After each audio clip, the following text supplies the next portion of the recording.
श्रियकान्ताय कल्याणनिधये निधयेऽर्तिनाम् श्रीवेङ्कटनिवासाय श्रीनिवासाय मङ्गलम्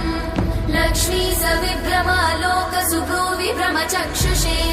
चक्षुषे सर्वलोकानां वेङ्कटेशाय मङ्गलम् श्रीवेङ्कटाद्रिशृङ्गाग्रमङ्गलाभरणाङ्ग्रये मङ्गलानां निवासाय श्रीनिवासाय मङ्गलम्